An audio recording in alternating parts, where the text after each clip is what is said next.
Hey everybody, welcome back to another episode of Big D's and Liam's Custom Garage. I'm Big D. And I'm Liam. Before we get started on today's episode, just want to say to subscribe to our channel, hit like on this video, and hit the bell icon over in the corner so you get first alerts every time we go live or upload a new video. Okay, so today we are going to be doing something a little different. We're going to get away from the cars today and going to be working on Sidechick. Sidechick is my 2004 Harley Road King.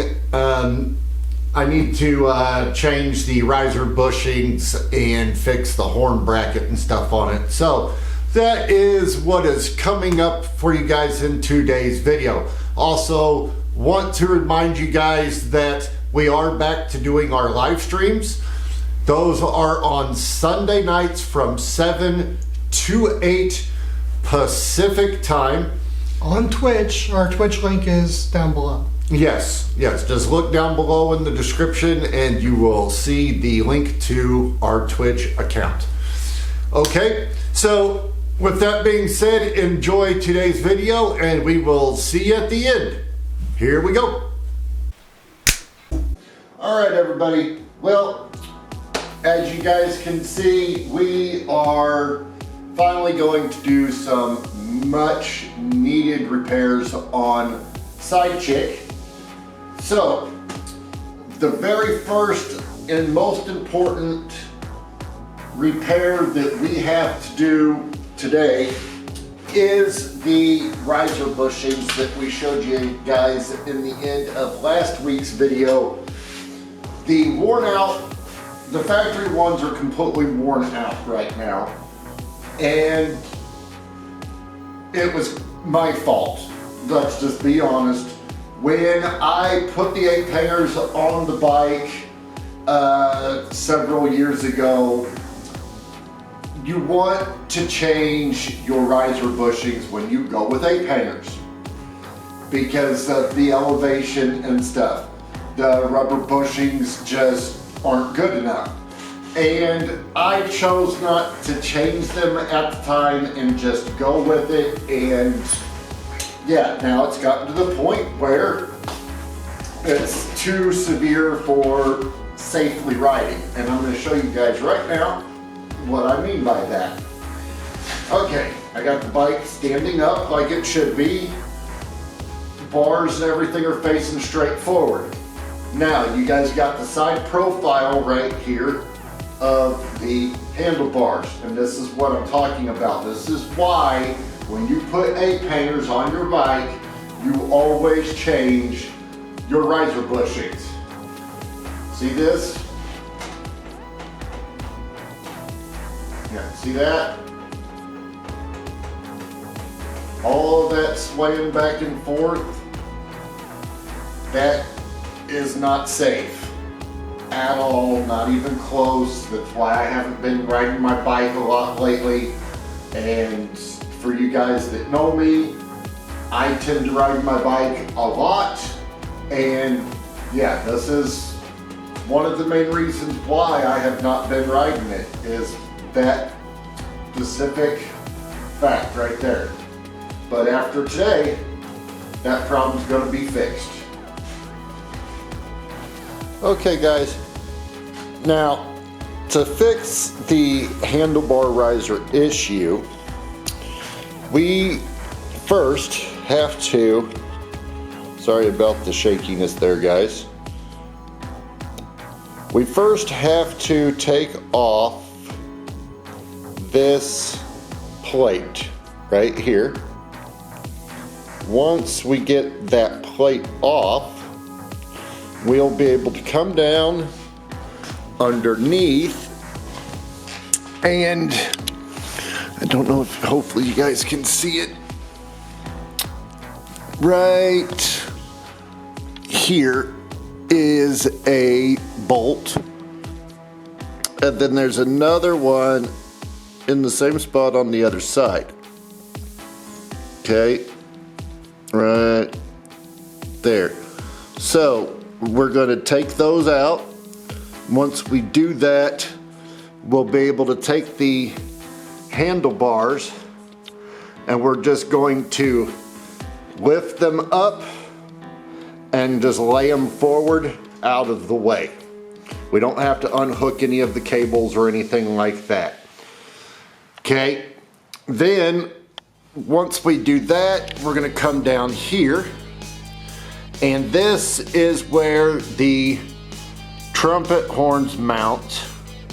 Okay, let the camera focus a little bit, hopefully.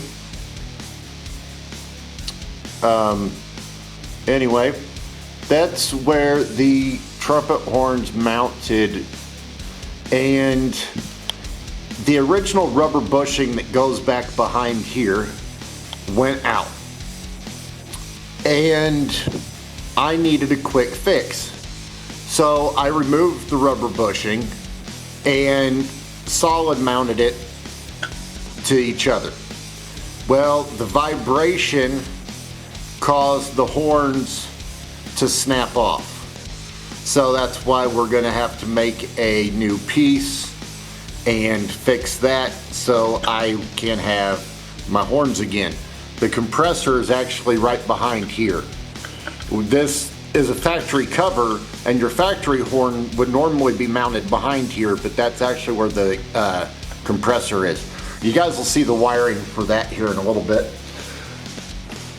Then we got back here. I noticed this when I took the bags off because we are putting her backrest back on, because my children are going to be here for a visit in a couple weeks and they like to go riding with me. So I put the backrest back on. I'm putting the backrest back on so they can go for rides with their dad. But one of the other major things I noticed, and that's probably why I've noticed some difference with the handling lately in the bike. Occasionally I feel like I got a flat tire and I gotta pull over and check it. Well, that is because I have air shocks on this bike. It came with them when I bought the bike. And they got these little plastic push-in style air lines, and they're just like an air assist shock on a car. They got this little, you know, valve to air it up like you would a bicycle. For some reason, my air shocks have completely lost all air. So I have zero suspension in the back right now. It's literally just riding on the spring that's in, well, the spring and the dampeners in the shock. So we got to fix that. So yeah, that's what's on our agenda list for today's video. So we're going to switch over to time lapse now, and occasionally we will pop back in with regular speed today to show you guys some stuff, but pretty much all of today's video, like always, will be in time lapse. So please enjoy today's video, and we will see you guys again here in a little bit.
guys.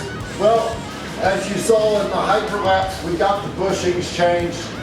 It was a little bit of a pain in the butt, only because we were fighting with the bolts. And the reason why we were fighting with the bolts, come to find out, the replacement bolts that came with the kit were too short, and we couldn't get them to start. So I just used Loctite on the old bolts, and we used those. But it's back together. The whole entire process complete. If you guys were wondering, even with the fighting of the bolts, took a total of 42 minutes start to finish to completely take it apart, change them, and put it back together. Now, let's show you guys the difference.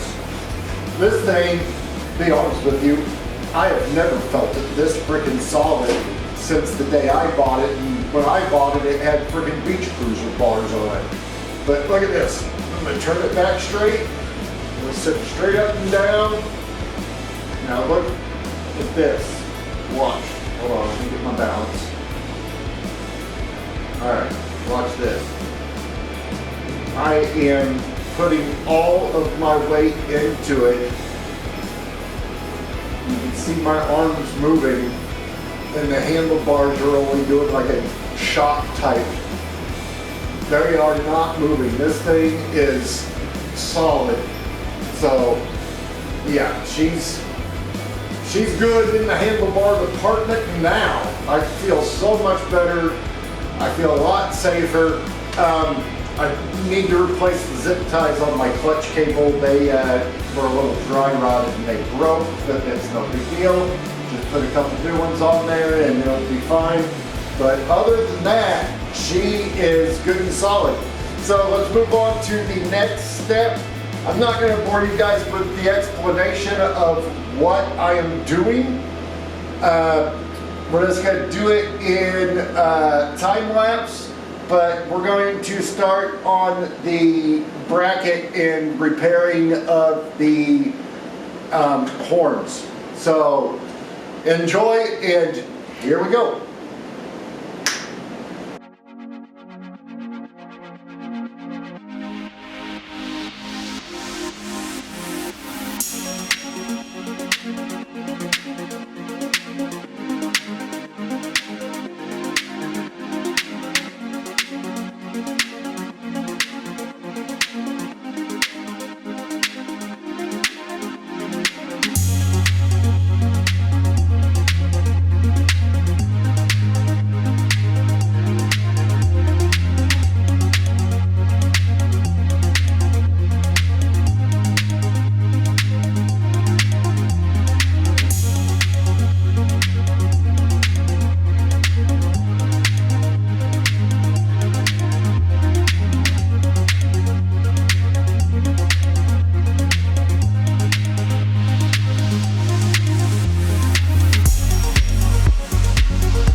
Everybody, well, in between videos, I went ahead and threw a nice coat of black paint on our new bracket for the trumpet horns. And if you guys remember correctly, if you guys remember, it's been, I want to say 3-4 months ago now, back on the channel, we were doing some work on Project Void, Liam's car, and we replaced the factory door stops with some polyurethane ones. Well, I kept the rubber ones, and they are perfect for being rubber isolators for the horn. So that is what we are going to use it for. We are going to use it as a rubber isolator for mounting the air horn, so the air horn at least has some type of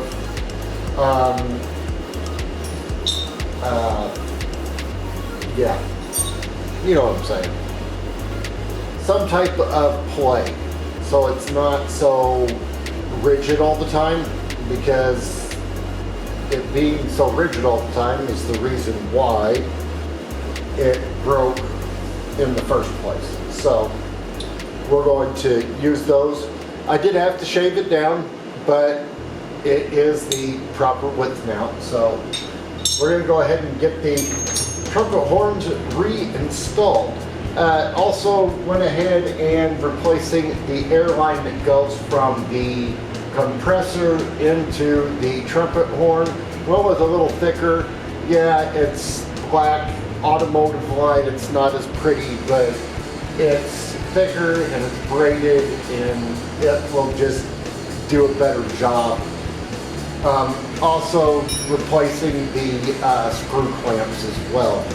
The other ones were a little distorted. So I'm going to quit jacking my jaw and let's get this installed, shall we?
Okay guys, so we got everything hooked up, so let's go ahead and let's see if she is ready to go. Let's give her the old test, shall we? I'm gonna turn on the key. That's the key. Reach up here, hit the button. Ready? Here we go, guys.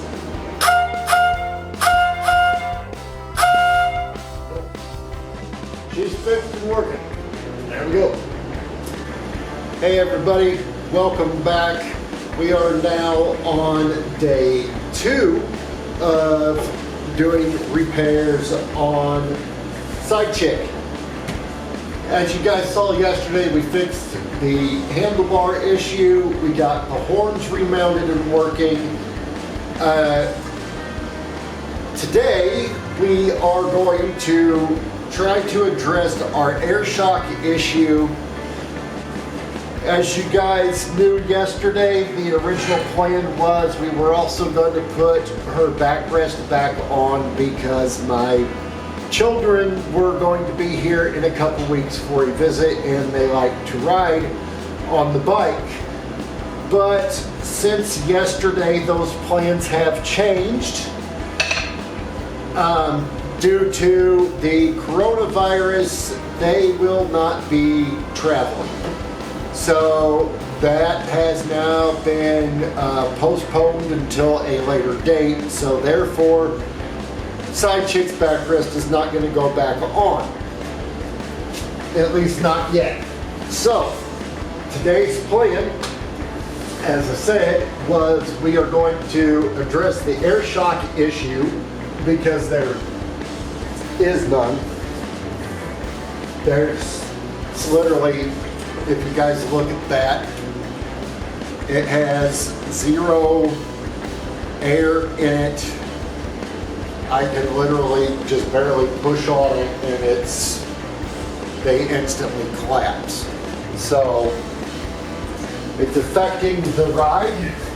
I was told when it comes to air shocks on a motorcycle, when you go to put air in them, you're supposed to use a bicycle style air pump because you don't want to put more than 4 pounds of air in the system. I do not have a bicycle pump. However, I do have this. And I got this at Harbor Freight. I've had it for a couple years now. But with it having a trigger on it, I can just really lightly get into it like that and slowly put air in it. And then we will sit here and hopefully it won't have any air leaks. I might have to go turn off my AC unit out here in the garage because it might affect my ears to where I can't hear if there is a leak. Okay, so this is our valve stem. It's just like a bicycle valve stem. If you guys are not familiar with these, it's just like a bicycle or a car. You got your valve stem cap. However, this one has been tightened with a wrench for some reason, so I need to loosen it off with a wrench. There we go. Okay, take the cap off the valve stem. All right. It's a special kind of cap. It's got like a rubber seal inside of it in case the actual stem starts to leak. Okay, well, let's put this on here. I'm going to try to keep the gauge turned toward you guys so you can see the pressure as we're putting it in. Okay, right now we are at 0. I'm going to very lightly get into this. As you guys can hear, I'm barely.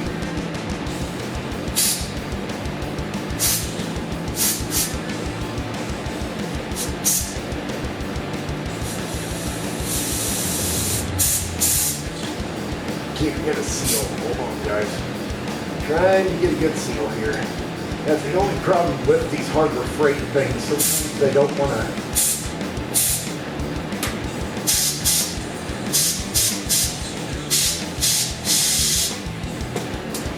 Okay, it wasn't reading on the gauge. I don't know if I got any air in it at all. Okay, we did get some air in it. Okay, she does have some air. And she doesn't appear to be leaking. Anyway, she now has air in her. Okay, so that was a fairly easy fix there, guys. You saw that. Hey everybody, welcome back. Well, as you guys saw, we got all that stuff fixed. I have since taken the bike out for a test ride, and I must say, I don't know if they might have been priorly already starting to wear out when I bought the bike 6 years ago, but it had like beach cruiser bars on it when I got it, you know, kind of like the big like half swoopy type handlebars, real low slung, and it didn't handle as good now, or as good then as it does now. It's very weird, but it is handling like crazy.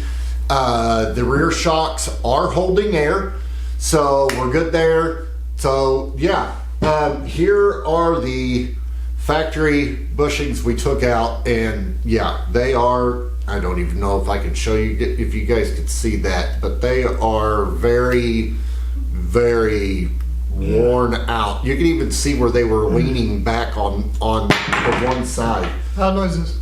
Yes.